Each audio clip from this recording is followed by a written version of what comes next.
Hi, welcome to another class on computer networking. In this section, we will see more detail regarding digital signals.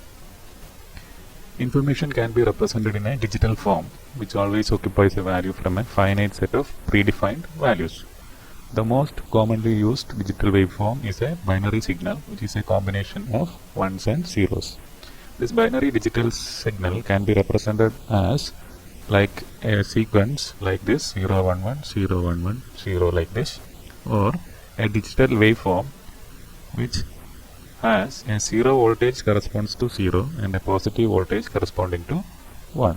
This combination will look like this 0 1 1 0. This forms 0 1 1 0 1 1 0. This binary combination or this waveform represent this digital data. This combination pattern will change according to the message to be transmitted. For example, we have an audio which is converted into, we are speaking, which is converted into an electrical signal by using a mic. Here is the speech. It will be converted into an analog signal, and this variation will depend on the sound, and this will be converted into a digital format, analog to digital conversion by using an analog to digital converter, and we get a binary pattern which may have any value, any combination like this 0 1 1 like that.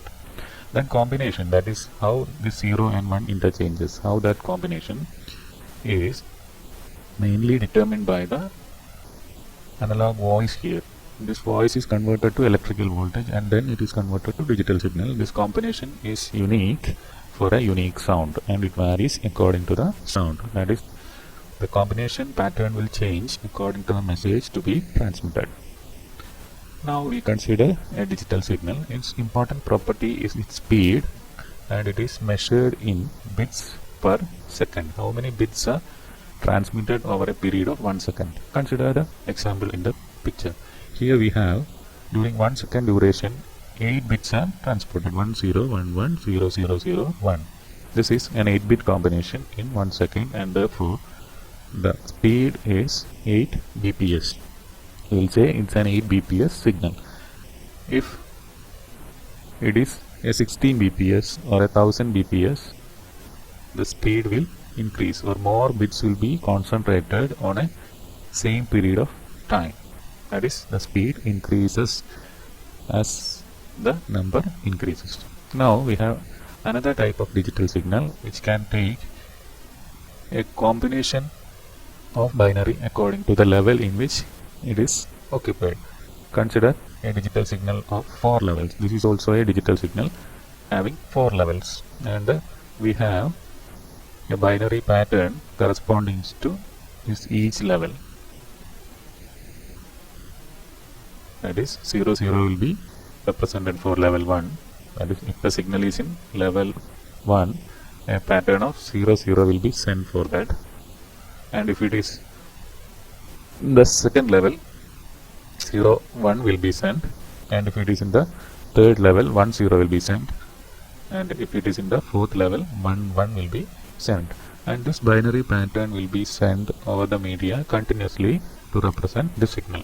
This is another form of digital signal which can take multiple levels, and the same signal can be represented as a binary pattern like this. Its bps or its speed is determined by bps, and this will be equal to simple into number of bits required to represent one level. That is, during 1 second 8 symbols are sent, and for each symbol 2 bits are required. So the total number of bits sent over 1 second is 16 bps in this case.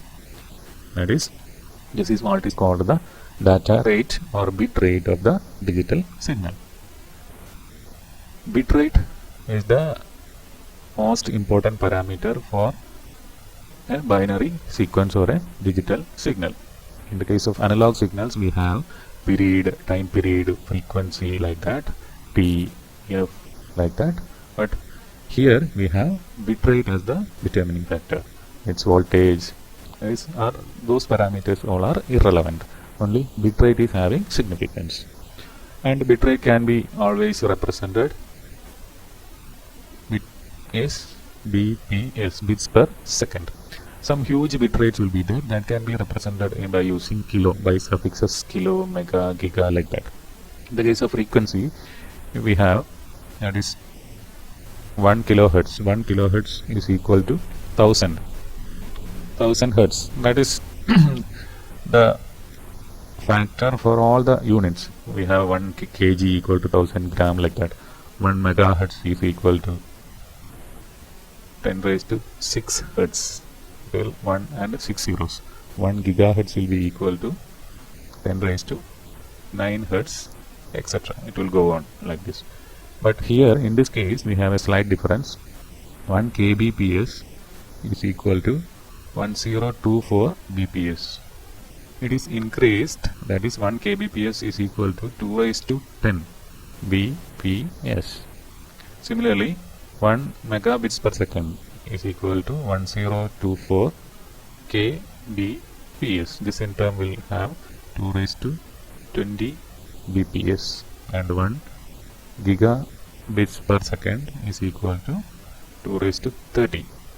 2 raised to 30 bits per second, or which is again equal to 1024 megabits per second, like that. It will go on like that. Instead of 1000, ratio of 1000 in the case of ordinary units, we have a 1000 to 4, which will be 2 raised to 10 for binary sequence, for speed. This is having a higher speed, this is having a more higher speed, and this is having higher speed. More speeds will be 1 TB, like that. It will go on. So many factors are there for the SI units, like this. And one more unit you might have seen, it will be like kbps. While during the download button is pressed during the internet and all, we will have a speed like 5 kbps, like that. This is actually bytes per second. These are bytes per second, and it will be equal to 1 byte per second. 1 bps is equal to 8 bits per second. 1 byte is equal to 8 bits. So 1 capital bps is equal to 8 small bps.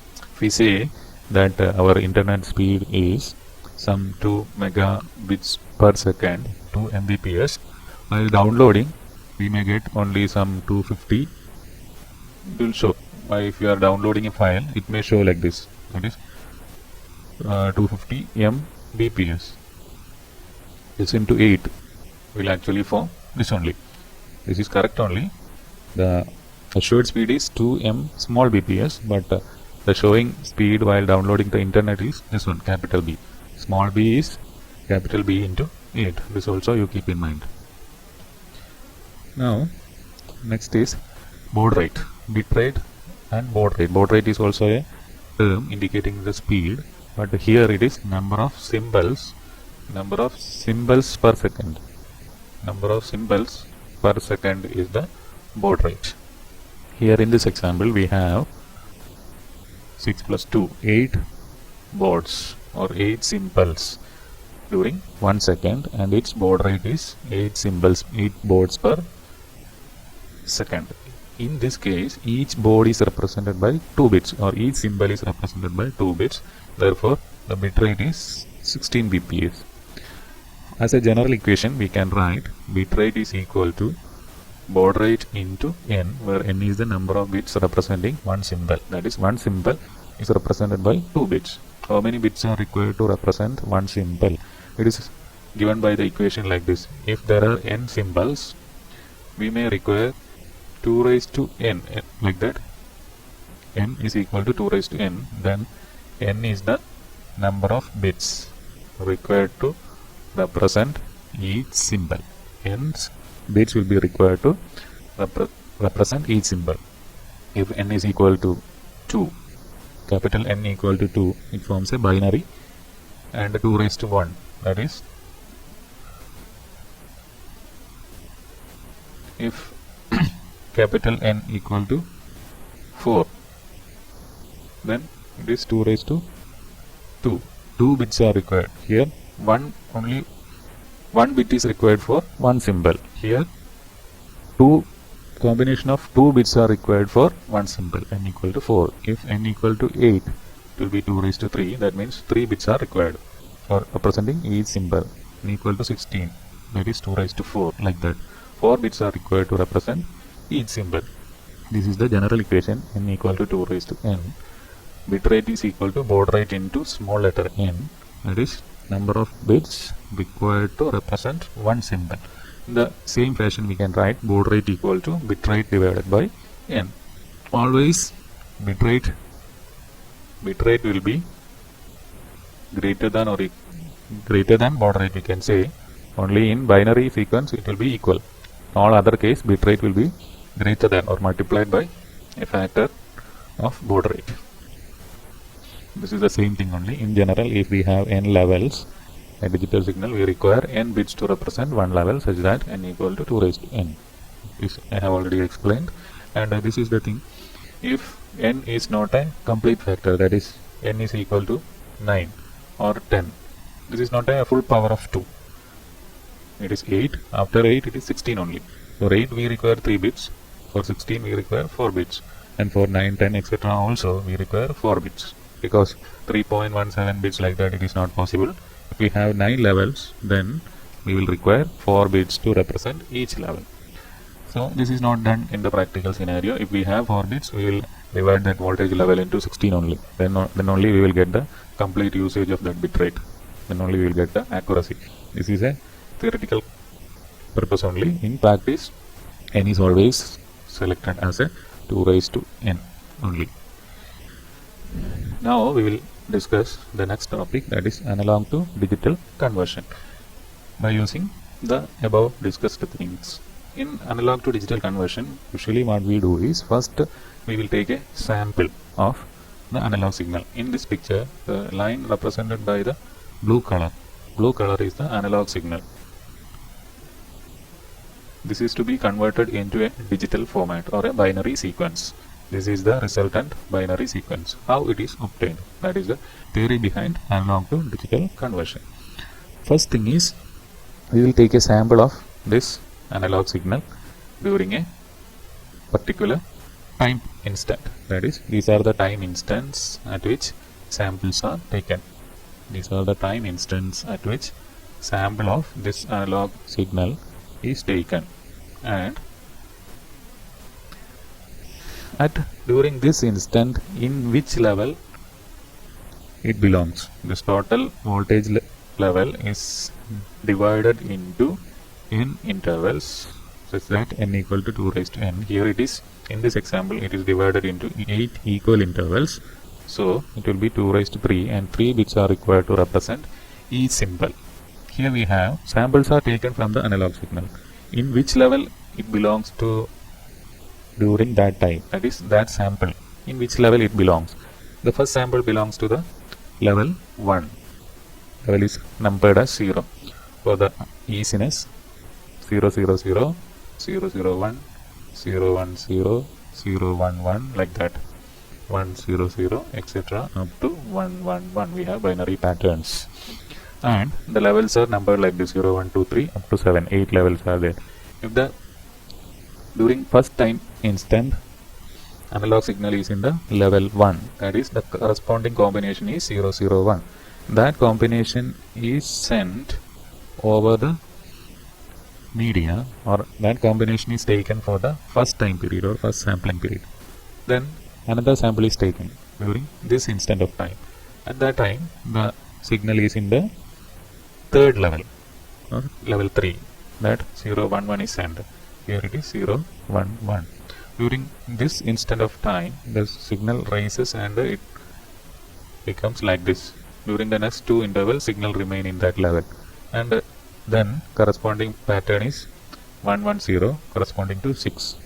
Like that, a unique combination will be sent or taken for representing this analog signal.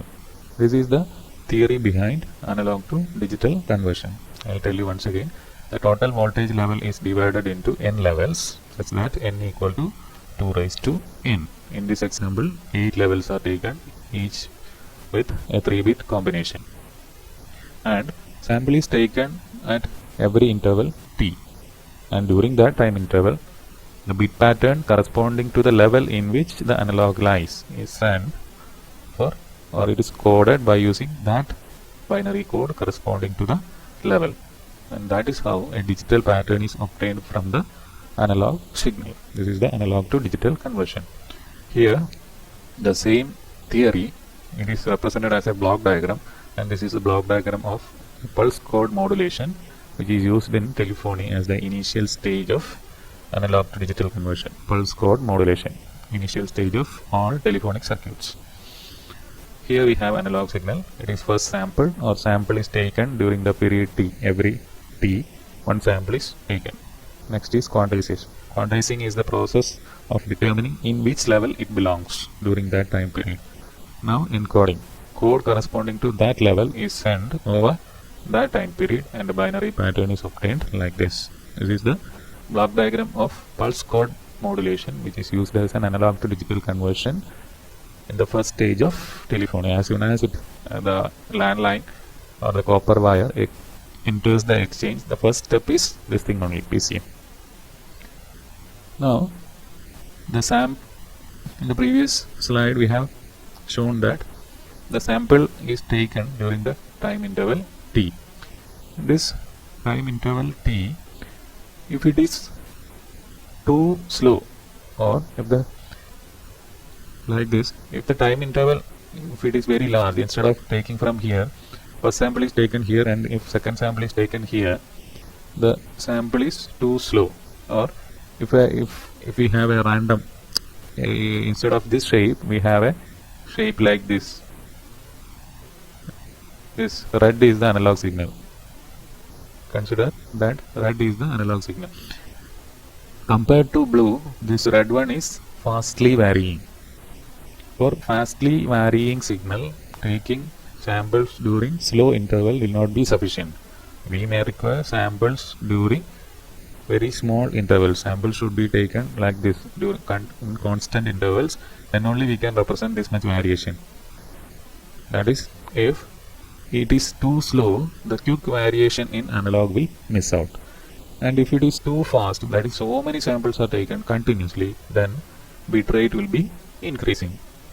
So, if it is too slow, the quick variation in analog will miss out. If it is too fast, the bit rate will increase. So, an optimum value should be used for sampling, and that optimum value is obtained from the sampling theorem. And sampling theorem states that sample should be taken with a minimum frequency of fs, which is 2 times f, where f is the bandwidth of the analog signal.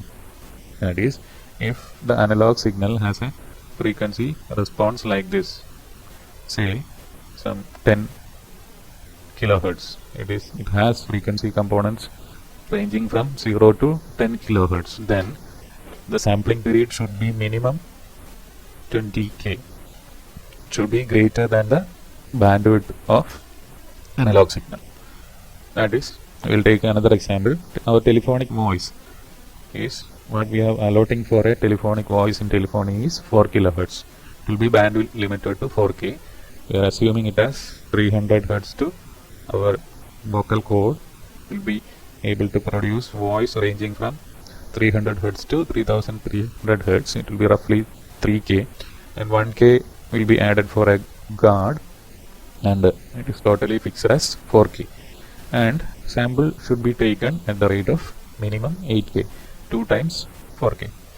That is, sample should be taken within a period of 0.125 millisecond or 125 microsecond, which is equal to 1 by 8k. 125 microsecond. This all you keep in mind. These values are important, and it will come later. Yes. During analog to digital conversion, we are using 256 levels for voice conversion. That is, 8 bits are required. 256 is equal to 2 raised to 8. So, 8 bits are required to represent each sample. The total analog voltage level is divided into 256 small intervals. So, to get the maximum accuracy, we are using 256 levels, and so 8 bits are required to represent each level. Therefore, the number of bits transported per second will be 64 kbps, which is obtained by 8k into 8. So that digital bitrate of voice is 64 kbps. This you remember, 64 kbps. Now next is frequency domain of digital signal. If it is transported over copper wire, like as shown, here we have a copper wire and we are sending a binary pattern like this. And this copper wire, if it is ideal, if it is theoretical, we should get at the end also like this. But in practice, this is not the case. The copper wire is not ideal. Any medium will have some resistance, inductance, capacitance, etc., or some impedance will be there. Or the copper wire has a capacitance, inductance, etc. associated with it. Capacitance, inductance, like that.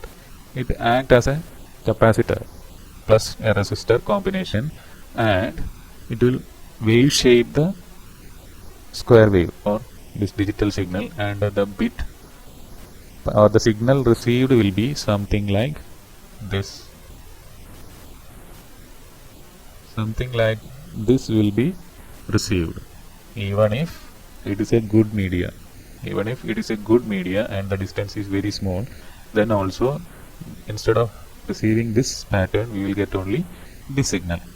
What we usually do is, we will take a sample during a clock period like this. We will take a sample in the middle and we will hold to that sample, and we will reproduce the pattern like this.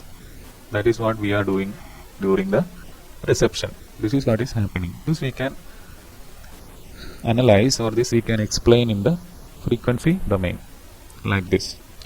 If a digital signal of bit rate n has a combination like this, 1 0 1 0 1 0, like that, it is alternate 1 0 1 0 1 0. It's a periodic signal.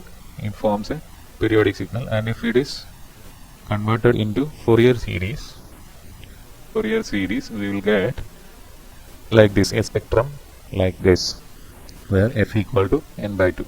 Bit rate is n. That is, one period is formed by using 2 bits. This is a particular case of a binary pattern. This is the binary pattern having largest frequency, so we are taking this binary pattern. Any other pattern will be having frequency less only. So we will have the maximum case itself. If it is taken as a Fourier series, we will have f, 3f, 5f, 7f. This is formed by substituting the values in the Fourier series equation. We will get like this: f, 3f, 5f, 7f, 9f, like that. These are all sine waves. That is, this square wave is a sum of sinusoidal waveforms having frequencies f, 3f, 5f, 7f, 9f, 11f, 13f, etc. up to infinity. You can say like that. But as it goes beyond a certain point, the component strength is reduced and it is nullified as it goes rightwards. So we will take an assumption that this much frequencies, if these 3 frequencies are only selected, we can represent the digital signals. We will take an assumptions, and all the other frequencies will be discarded. The wave shape will not be preserved, but even then we can reproduce the original digital waveform from the received signal.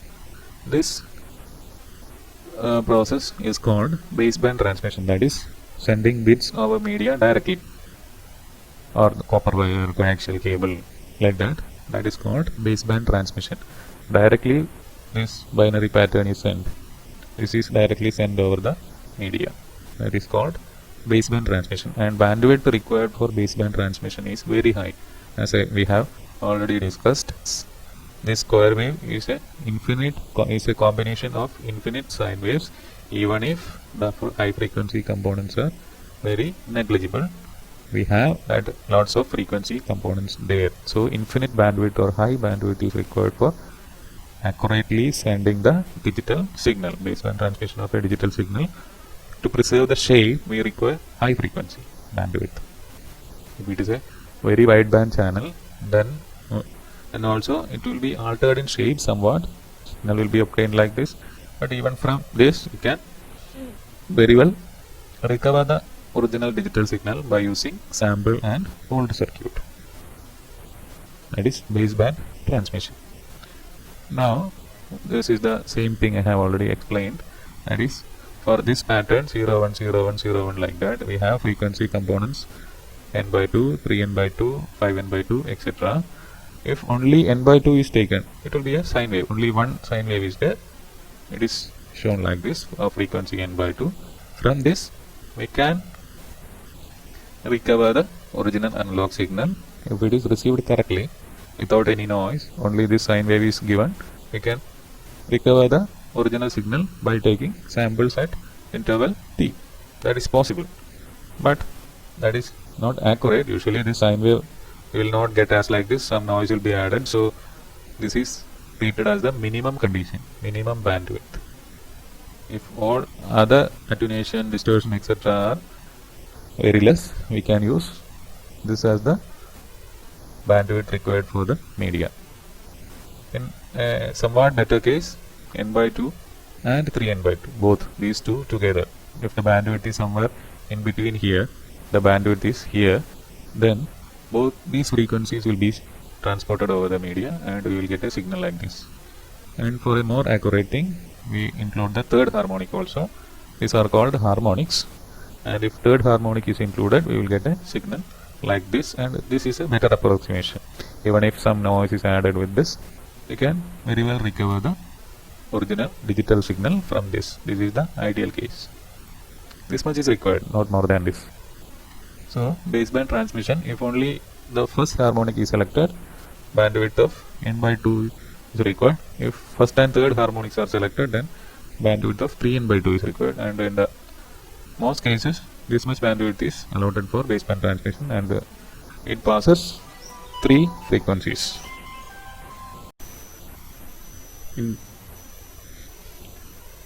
From this discussion, it is clear that for baseband transmission we require a huge bandwidth, and that bandwidth is proportional to the bit rate. If bit rate is more, we require more bandwidth. We need to send bits faster, we need more bandwidth. That is the conclusion we have reaching from here. Usually for the case of media, this distance into bandwidth, that is, consider a copper wire of say some 100 meter. Consider another copper wire, same, the rest of the parameters are same, it is of 1 kilometer. And if we are able to send 100 Mbps through this wire for 100 meter, we will not be able to send the same 100 Mbps for over a period of 1 kilometer. This, or in other words, this bandwidth into distance, this product will be almost same. By using this for 1 kilometer, we can send only 1 Mbps or 2 Mbps like that. That's also is not be possible by a copper. Yes. Please keep in mind that if distance is more, the bandwidth will be very less only. All these whatever we have discussed, it is for the same distance. That is this harmonic 1, 2, 3, etc. The bandwidth, the relation, etc. Whatever we have discussed is for the same distance, so keeping all other parameters as the same. As a general example, we will tell this Cat5 cable used in LAN, Cat5 or Cat6 cable used in LAN can be used for a distance of maximum 100 meter for sending 100 Mbps. This media and all, it will be coming later. During that time, we will discuss more in detail. Thank you.